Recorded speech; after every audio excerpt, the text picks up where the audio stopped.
Hello, welcome to my capstone presentation entitled Implementing Technology-Driven Instruction into the Minority Middle School Classroom.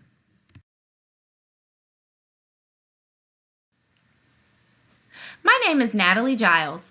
I am completing my specialist degree in instructional technology at Kennesaw State University, and I will graduate in December of 2017. I received my bachelor's degree from Mississippi State University and my master's degree from Strayer University. I have been married for 13 years, and my husband and I have 2 daughters. This is my 15th year teaching. I am currently the talented and gifted teacher and contact at C.H. Gillette and Wolf Creek Elementary Schools, which are both in Fulton County.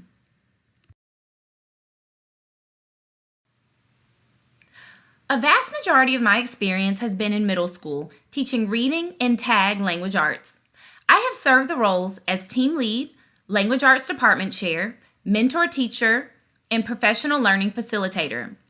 In 2016, I was nominated as Teacher of the Year at Woodland Middle School. In 2015, I was selected by the district's Humanities Department to be a language arts learning architect, and I am still currently serving this role. With the majority of my experience being in minority middle school settings, I have noticed that there is such a disengagement with the material being taught in our minority middle school students. While teaching at Woodland Middle School for 3 years, there was very little growth in testing data from year to year. With the district's one-to-one initiative almost complete, many teachers at Woodland Middle School feel uncomfortable incorporating technology into their classrooms due to the lack of support or training that has been provided. Studies show that technology-driven instruction can have an impact on student learning and achievement, specifically with minority students. Before we go any further, let me first give you some background information about Woodland.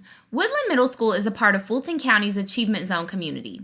Launched in 2015, the Achievement Zone is a geographic area in South Fulton made up of Banneker High School and its feeder elementary and middle schools.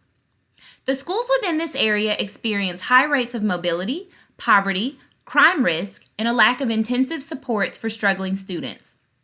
The Achievement Zone is designed to accelerate the school district's efforts to improve academic outcomes for the students who attend schools within this zone.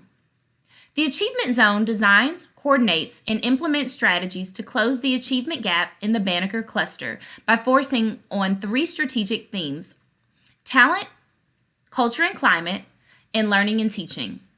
Schools within the Achievement Zone are committed to implementing research-based strategies which have proven successful in turnaround environments across the nation. There are 1,099 students enrolled in Woodland Middle School, with the majority being of African American ethnicity. Woodland is a high-needs urban middle school representing a minority population of 99%. 100% of our students receive free breakfast and lunch, and the school's mobility rate is 65%. My capstone project plan includes the following objectives: provide teachers with support and professional development to implement technology-driven instruction into their minority middle school classrooms. Because Woodland Middle School is in the 5th rollout phase of receiving devices, students will not have access to their devices until the 2017-2018 school year. Therefore, devices will need to be provided to the pilot groups. Provide an opportunity at the end of the project for both teachers and students to reflect on the experience in order to determine the impact of implementing technology-driven instruction into the minority classroom. The following deliverables are included in my capstone project plan. Conduct needs assessments to determine school-wide, faculty, grade level, and subject area strengths and weaknesses in order to inform the content and delivery of technology-based professional learning programs. Develop and implement technology-based professional learning that aligns to state and national professional learning standards, integrates technology to support face-to-face and online components, models, principles of adult learning, and promotes best practices in teaching, learning, and assessment. Research, recommend, and implement policies, procedures, programs, and funding strategies to support implementation of the shared vision represented in the school, district, state, and federal technology plans and guidelines. Design and implement program evaluations to determine the overall effectiveness of professional learning on deepening teacher content knowledge, improving teacher pedagogy skills, and/or increasing student learning.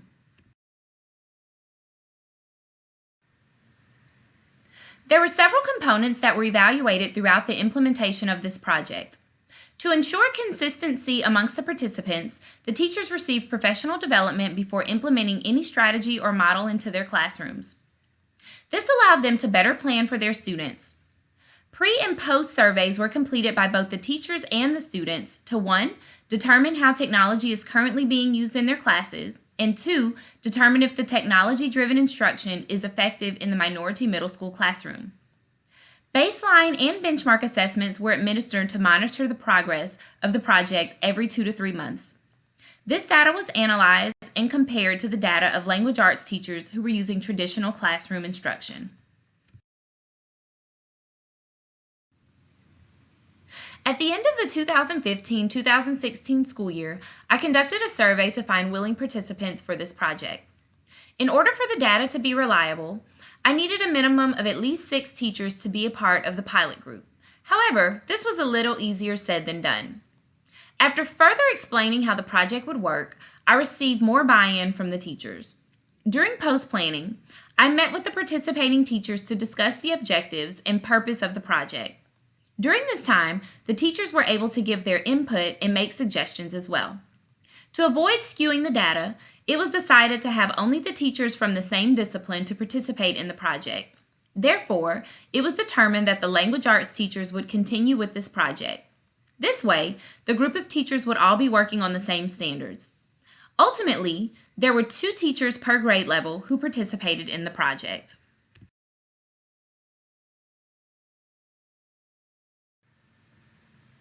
At the beginning of the 2016-2017 school year, I administered another survey to both the teachers and the students within the pilot group to inquire about their thoughts on technology integration in the classroom and technology usage in general. During the second week of the new school year, I directed the teachers to administer their baseline assessment in order to determine where their students were academically.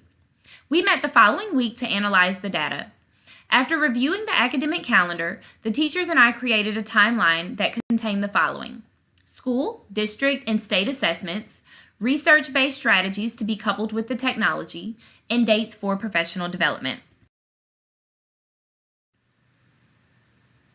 Since Woodland transitioned into 90-minute block scheduling, the first strategy that was decided to be implemented was individualized learning through small group centers and stations. This strategy was also a great method for personalizing the students' learning, which is the direction that Fulton County is moving toward along with the one-to-one initiative. Professional development was provided to the pilot group of teachers on how to successfully incorporate technology-based stations in their classrooms. The teachers placed their students from each class block into 3 groups based on the results from the baseline assessment data. The stations consisted of teacher-led instruction, independent work, and extension activities.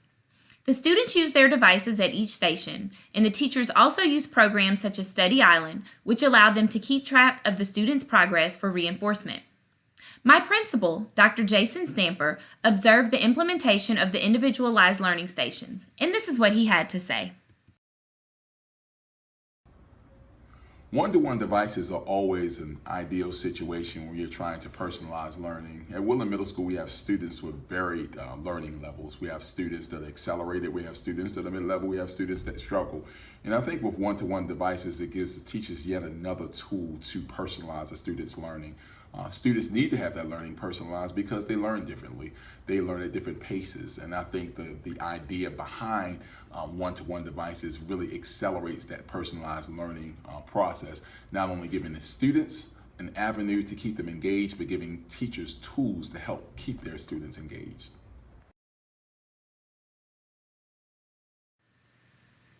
It was important that the pilot group of teachers met with their grade levels weekly to ensure that they were using the same lessons, resources, and enrichment activities.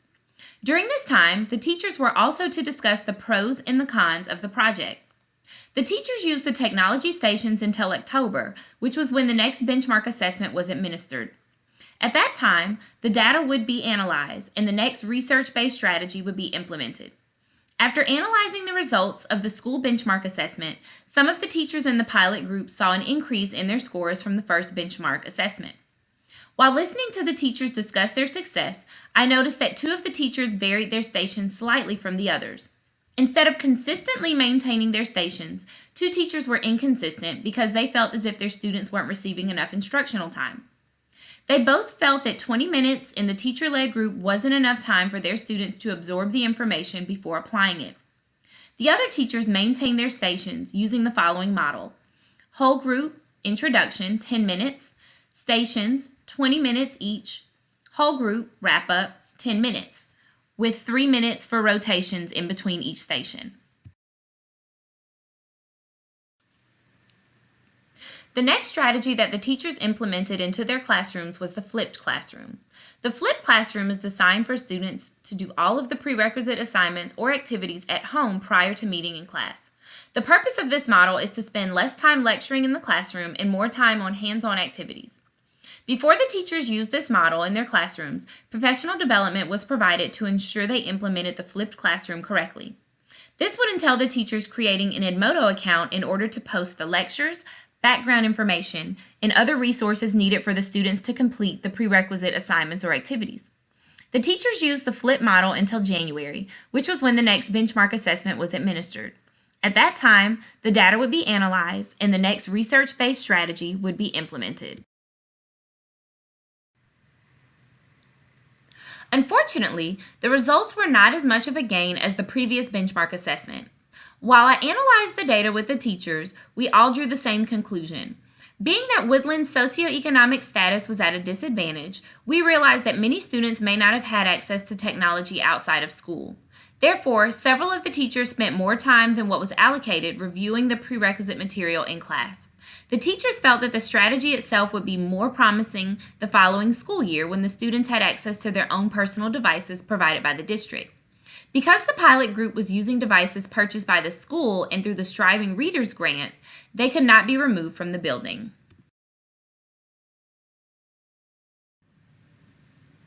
The final strategy was a culmination of various models that integrated technology into the instruction.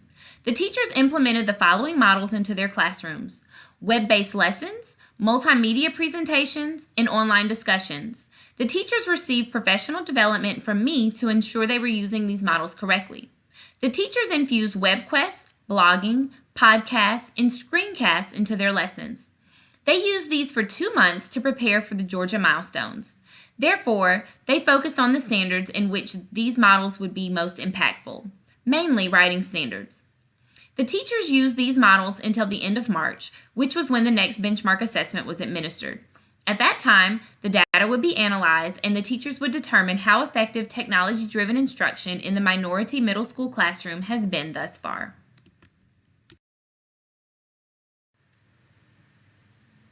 After analyzing the final benchmark assessment, all of the teachers noticed growth from the very first baseline or benchmark, which was administered at the beginning of the school year. We felt as if the implementation of technology-driven instruction was fruitful. Additionally, after reviewing the surveys at the end of March, the students felt successful as well. Many of them stated that they were more engaged and present in the learning process. Some also stated that the information seemed to be more relevant and meaningful than in the previous school year. Nearly all of the students stated that technology-driven instruction was more impactful to them versus the traditional classroom instruction. By implementing this project in 6 minority middle school classrooms, I was able to get an idea of how the one-to-one model will potentially look during the 2017-2018 school year when Woodland receives their devices. By exposing several colleagues to the effectiveness of technology-driven instruction in their classrooms, I was able to prepare them for the upcoming expectations of the school as well as the district. Technology facilitation and leadership takes patience, and technology coaches must always be open to receive feedback and constructive criticism. Things may not always go as planned. However, technology coaches should always be able to improvise without anyone knowing that something went wrong. In order to promote excellence and support change throughout the classroom and the school, effective technology must be implemented. The technology facilitator must possess the knowledge to relay the information to the students and other teachers who may not be as tech savvy.